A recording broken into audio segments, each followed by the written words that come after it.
السلام علیکم. اس لیکچر میں ہم 1980s کے کچھ ایونٹ ڈسکس کریں گے، جس میں سیاچن وار ایک اہم تھا، جس میں پاکستان نے سیاچن کا کچھ علاقہ کھو دیا انڈیا کو، اور اس میں ضیاء الحق صاحب نے کمنٹ کیا تھا کہ not even grass grows there. تو کوئی ایسا مسئلہ نہیں ہے، اگر ہم نے ہار بھی گئے تو کیا ہے. پھر اس تمام دور میں پاک سوویٹ اسکرمشز ہوتی رہیں، اور خاص طور پہ ایئر بیٹلز ہوئیں، جس میں ہم نے پاکستان ایئر فورس نے سوویٹ ایئر فورس کے کئی جہاز گرائے بھی، جس میں سخوئی وغیرہ بھی تھے، جو کہ ایک اچھے جہاز ہیں. اسی طرح پھر سوویٹ نے بدلہ لینے کے لیے پاکستان کے رول میں افغان جہاد میں بومبنگز کرانا سٹارٹ کی، جو کراچی میں کچھ بومبنگز ہوئیں جو کہ بہت خطرناک تھیں، جو اس سے پہلے ہم نے دیکھی نہیں تھیں، اور اس میں بہت سے لوگ شہید ہوئے پاکستان کے.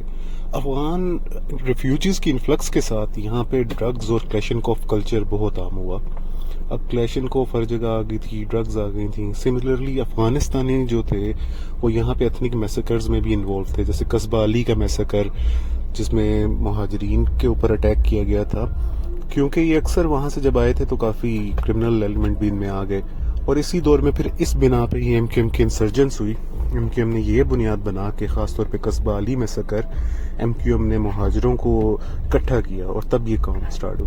اوجڑی کیمپ انسیڈنٹ ہوا 1988 میں اپریل میں، جب کہ کہتے ہیں کہ جو وہاں پر سٹنگر میزائل پڑے تھے ان کو آگ لگ گئی، اور وہ مختلف جگہوں پر شہر میں جا کے لگنا شروع کر دی. ایک بارش سٹارٹ ہو گئی. اسی میں شاہد خاقان عباسی صاحب کے والد بھی فوت ہوئے تھے اسی اٹیک میں لگنے کی وجہ سے. اسی طرح سوویٹ اتنی دیر میں وڈرا کر لیتا ہے افغانستان سے، کیونکہ یہ جنگ اس کو بہت نقصان دہ ثابت ہو رہی ہوتی ہے، اور بیسیکلی بنیادی طور پہ سٹنگر میزائلز کی وجہ سے، کہ اب اس کے پائلٹس جہاز بھی گر رہے ہوتے ہیں. حمید گل صاحب بیٹل آف جلال آباد ایک ہوتی ہے، جہاں پہ حمید گل صاحب جلال آباد کے اندر اپنی یعنی کہ ہماری فورس اس کو پش کرتے ہیں افغانستان کے اندر، اور نتیجہ یہ نکلتا ہے کہ جلال آباد کی جنگ جو ہوتی ہے وہ بالآخر افغان قوتیں جیت جاتی ہیں، اور اسی بنا پہ بعد میں حمید گل صاحب کو سیک بھی کر دیا گیا تھا. اس تمام عرصے میں 88 سے لے کے اور 90s میں بھی افغان اسکڈ اٹیک ہوتے رہے. اسکڈ میزائلز تھے جو افغان وقتاً فوقتاً پاکستان کی سرزمین پہ مارتا رہا ہے، اور پاکستان اس پہ شدید رد عمل کا بھی اظہار کرتا رہا. سوویٹ وڈرول کے بعد اور ان کی گورنمنٹ کی کمزوری کے بعد افغان میں خانہ جنگی سٹارٹ ہو گئی. کہیں پر مختلف مجاہدین مختلف وار لارڈز بن گئے، اور جو ایک دوسرے کو مارنا شروع کر دیا، اور ایک قتل و غارت شدید پھیلی وہاں پہ. پاکستان میں اتنی دیر میں 1990 کے الیکشن ہوئے، اور یہ جو 1990 کے الیکشن تھے یہ آئی جی آئی جیت گئی، اسلامی جمہوری اتحاد، جو حمید گل صاحب نے بنایا تھا. اس وقت وہ اسے قبول نہیں کرتے تھے، لیکن بعد ازاں قبول کیا، اور اس کے نتیجے میں میاں نواز شریف صاحب وزیر اعظم بنے. میاں نواز شریف صاحب یہاں سے مضبوط ہوئے اور ایک سیاسی قوت کے طور پہ ابھرے. جو پہلے ایک ضیاء کے انڈر ایک شخصیت تھے، اب وہ بذات خود ایک قوت بنے. مہران گیٹ سکینڈل اتنی دیر میں منظر پہ آتا ہے. اس کے تحت بتایا جاتا ہے کہ مہران بینک سے بہت سے پیسے نکال کر بانٹے گئے آئی جی آئی قائم کرنے کے لیے، اسلامی جمہوری اتحاد قائم کرنے کے لیے بے نظیر حکومت کے خلاف، جس میں 5 کروڑ مسلم لیگ کو دیا گیا، 70 لاکھ جماعت اسلامی کو دیا گیا، اور فی ایم پی اے 5 لاکھ دیا گیا. آپریشن کلین اپ ہوا. کراچی کے جو حالات ہو چکے تھے ایم کیو ایم انسرجنس کی وجہ سے نو گو ایریاز بن چکے تھے، اور یہ فوج کے اہلکاروں کو بھی اٹھا کے تشدد کر رہے تھے، اس لیے آپریشن کلین اپ سٹارٹ ہوا، اور اس میں کافی میسیکر ہوئے، نو گو ایریاز ختم کیے گئے، رینجرز ڈپلوائے کی گئی. اسی اسنا میں نواز شریف کو غلام اسحاق خان صاحب نے ڈسمس کر دیا. نواز شریف کی گورنمنٹ کو غلام اسحاق خان صاحب نے ڈسمس کیا، لیکن سپریم کورٹ نے نواز شریف صاحب کو بحال کر دیا. اب یہاں پر ایک معاملہ کافی مشکل آ گیا. اسی دور میں میاں صاحب کے دور میں اکنامک لبرلائزیشن ہوئی تھی، پرائیویٹائزیشن ہوئی تھی، مگر یہ آخر میں ایک پنجاب اور فیڈریشن سٹینڈ آف آ گیا تھا. یہاں پنجاب میں منظور وٹو صاحب اور فیڈریشن میں میاں نواز شریف صاحب یہ ایک دوسرے کے خلاف کھڑے تھے. اتنی دیر میں جنرل وحید کاکڑ نے ایک فارمولا دیا جسے کاکڑ فارمولا کہا جاتا ہے، اور اس کے تحت سب لوگ گھر جائیں گے. غلام اسحاق خان، منظور وٹو، میاں محمد نواز شریف سب گھر جائیں گے، اور اب نئے الیکشن کال کیے جائیں گے اور نئے الیکشن ہوں گے. اسی اسنا میں الیکشن ہوتے ہیں 1996 کے، 1993 کے الیکشنز ہوتے ہیں، اور ان 1993 کے الیکشنز میں پیپلز پارٹی پنجاب اور سندھ کو جیتتی ہے، اور جیت کر حکومت بنانے کی پوزیشن میں آ جاتی ہے. اس دور میں حکومت آ گئی ہوتی ہے، اور اسی دور میں پنجاب میں منظور وٹو جو کہ پچھلی دور میں وزیر اعلیٰ تھے، پیپلز پارٹی کے وزیر اعلیٰ کے طور پر بھی وہی آتے ہیں، کیونکہ حامد ناصر چٹھا گروپ نے پچھلے دور میں ایک کہہ لیں کہ کافی بغاوت کی میاں صاحب کے خلاف، اور ہارس ٹریڈنگ اور ان چیزوں کی وجوہات سے ان ہاؤس چینج لائے، جہاں پہ میاں صاحب کو مسلم لیگ کا وزیر اعلیٰ چینج کر کے بٹو صاحب بنے، اور یہ بٹو صاحب بی بی کی گورنمنٹ کے ساتھ مل کے ایک وزیر اعلیٰ بھی بنے۔ اسی دوران محترمہ وزیر اعظم بنی دوبارہ سے، اور ان کا یہ اقتدار دوسرا اقتدار جو تھا، جو کہ محض یعنی کہ جو اس بار 2.5 سال پہ تھا، چاہے پچھلا 18 مہینے پہ تھا، یہ بھی محض 2.5 سال پہ تھا۔ یہ شروعات ہوتی ہے اس دور کی۔ اب محترمہ بے نظیر بھٹو جو ایک روایتی انداز میں آئے، انہوں نے پبلک پرائیویٹ پارٹنرشپس کرنا سٹارٹ کی، اسی طرح خواتین کو پروموٹ کرنا سٹارٹ کیا، ملک میں مزید انہوں نے لبرلائزیشن اور ماڈرنائزیشن کی طرف گئے۔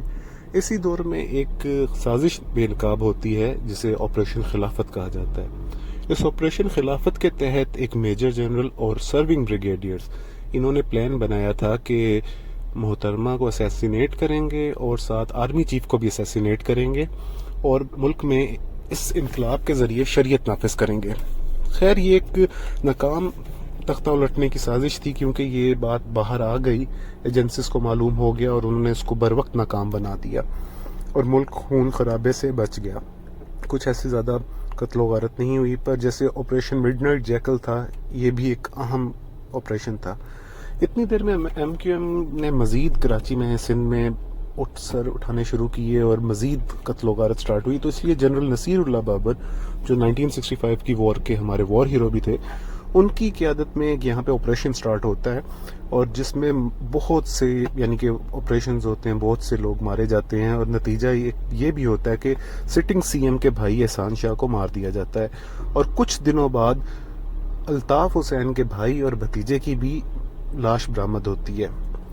اور یہاں تک بات آ گئی تھی، اس میں ایم کیو ایم کے کچھ بہت بڑے بڑے نام جیسے فاروق دادا، ان کو بھی مارا گیا، جس کے نتیجے میں ایک دن میں بسوں سے اتار کے 18 لوگوں کو مارا گیا۔ اور یہاں پہ وہ منظر تھے کہ خواتین نماز جنازہ پڑھائی، کیونکہ ان کے بقول مرد ان کے گھر کے سارے مر چکے تھے، مرد ہوگا تو نماز جنازہ پڑھائے گا، اس لیے خواتین نماز جنازہ پڑھا رہی تھیں۔ خیر یہ ایک بہت خونی دور گزرا، اور اس دور میں کیونکہ ایم کیو ایم کی انسرجنس کافی اونچی ہو گئی تھی، کافی تیز ہو چکی تھی۔ اب خیر اسی دور میں یہ ہوتا ہے کہ 96 میں ہی محترمہ بے نظیر بھٹو کی گورنمنٹ ڈسمس ہوتی ہے۔ اسی میں 96 میں مرتضیٰ بھٹو انکاؤنٹر میں مارے جاتے ہیں بی بی کی گورنمنٹ میں، اور یہ ایک بڑی وجہ ہوتی ہے محترمہ بے نظیر بھٹو کی حکومت کے ڈسمس ہونے کی۔ اسی اسنا میں پھر الیکشنز اناؤنس ہوتے ہیں، 1997 کے الیکشنز۔ اب یہ الیکشنز مسلم لیگ نواز ایک بھرپور طریقے سے جیت کے سامنے آتی ہے، اور میاں صاحب 2/3 میجورٹی لیتے ہیں، 2/3 اکثریت کے ساتھ ابھرتے ہیں، جو کہ ایون قانون آئین کی امینڈمنٹ کے لیے بھی، ترمیم کے لیے بھی کافی ہے۔ زرداری کو اریسٹ کیا جاتا ہے مختلف الزامات میں، اور اس میں ایک یعنی مرتضیٰ بھٹو کے قتل کا الزام بھی ہوتا ہے۔ اس تمام بی بی کے دور میں لیڈی ہیلتھ ورکرز کو کافی پروموٹ کیا گیا، خواتین کی اپوائنٹمنٹس کی گئیں جوڈیشری میں، اسی طرح کے ماڈرن فائبر آپٹکس آئے، میزائل ٹیکنالوجی آئی، بی بی لے کے آئیں، اور جس کا سہرا محترمہ کے سر پہ جاتا ہے، نارتھ کوریا سے لائن تھی۔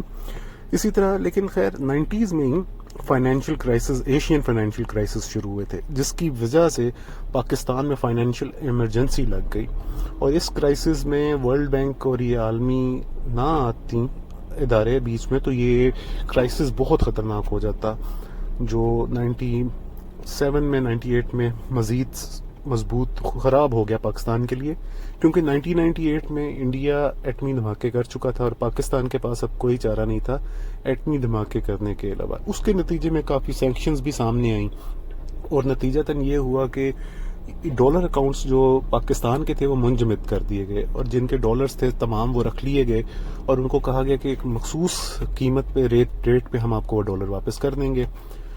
اور اب اسی میں یہ ہوتا ہے کہ کارگل کے اوپر ایک آپریشن سٹارٹ ہوتا ہے جس میں انڈیا کہتا ہے کہ یہ پاکستان فوج نے کیا، اور ہم کہتے ہیں کہ نہیں، یہ مجاہدین ہیں، یہ ہماری فورس نہیں ہے، ریگولر فورس نہیں ہے، بلکہ مجاہدین ہیں جو وہاں پہ گئے ہیں۔ اس میں شروعات میں انڈیا کو کافی مارا جاتا ہے، پر بالآخر انڈیا اس میں جیت جاتا ہے۔ اور پھر جوڈیشری کے ساتھ، عدلیہ کے ساتھ ایشو ہوئے، جس میں سپریم کورٹ پر حملہ بھی شامل ہے مسلم لیگ کی طرف سے۔ خیر اسی اسنا میں 1999 میں میاں صاحب کا تختہ الٹ دیا جاتا ہے، جب میاں صاحب نے آرمی چیف کو چینج کیا، مگر مشرف کی ٹیم نے قبضہ کر لیا، اور میاں صاحب اس نتیجے میں جیل میں جاتے ہیں۔ میاں صاحب کا جیل میں عہد سٹارٹ ہوتا ہے، ان کو طیارہ ہائی جیکنگ کیس میں پکڑا جاتا ہے جو جنرل مشرف کا طیارہ تھا، اور یہاں سے جنرل مشرف کا ٹیک اوور ہو جاتا ہے، اور مشرف میرے عزیز ہم وطنوں کی تقریر کے ساتھ ملک پہ حاکم ہو جاتے ہیں، اور یہاں سے ایک اور فوجی دور کی شروعات ہوتی ہے۔ چاہے مشرف صاحب نے، جنرل مشرف نے مارشل لاء نہیں لگایا تھا، پر یہ فوجی دور ہی تھا جو کو کے نتیجے میں